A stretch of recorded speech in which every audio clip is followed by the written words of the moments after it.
M. Meillon a indiqué qu'il ignorait que Mlle Perret était vivante lorsqu'il a percuté. Il pensait qu'elle était décédée.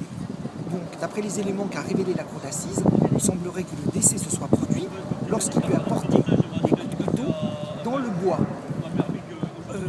Il est indiqué qu'il lui aurait porté 30 coups de couteau. Donc, avec probablement écoutez, des traces du sang sur les lieux. 2 ans après. Bien évidemment, 2 ans après. Ça ne sera pas la première affaire, mais on ira faire des investigations 2 ans après. Et vous savez, si on s'interdit a priori de chercher les éléments, c'est la meilleure façon de ne pas les trouver. Mais il faut aller vérifier.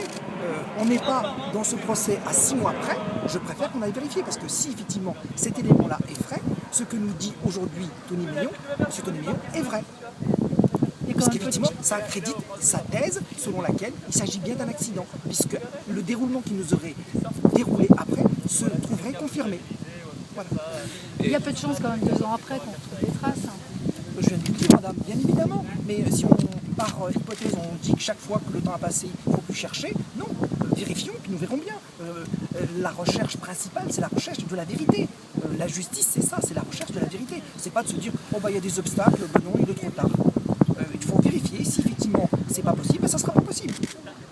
Mais alors, pour bien comprendre, en quoi est-ce que ça peut disculper, ça peut accréditer la thèse de votre client qui dit c'est un accident, je pensais qu'elle était morte, le fait qu'on sache exactement où il l'a tuée? Parce que jusqu'à présent, chaque fois qu'il vient, on ne le croit pas, en lui disant tout ce que vous racontez est faux. Là, nous avons la possibilité de poser matériellement la preuve de ce qu'il dit sur un point. Jusqu'à présent, on dit tout ce que vous dites, monsieur, c'est pas vrai, c'est pas vrai, c'est pas vrai. Là, on pourrait faire la démonstration que sur ce point-là, ce qu'il dit est bien vrai. Et puis je trouve que c'est quand même important de savoir quel est le lieu exact du décès, quelles sont les conditions exactes du décès dans un dossier comme celui-là. Ça me semble un minimum. Ça ne le disculpe en rien. Mais il ne veut pas être disculpé. Il ne veut pas être disculpé. Il vous a dit qu'il ne cherchait pas à être disculpé. Simplement, je trouve que la justice, c'est la sérénité, c'est prendre le temps de vérifier ce qu'il en est quand les hypothèses sont posées et qu'elles apparaissent, pour le moins, avec un minimum de crédibilité. Vous croyez en la possibilité d'un complice? Je n'en sais rien.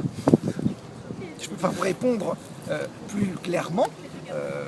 Je n'en sais rien. Les éléments du dossier laisseraient penser que non.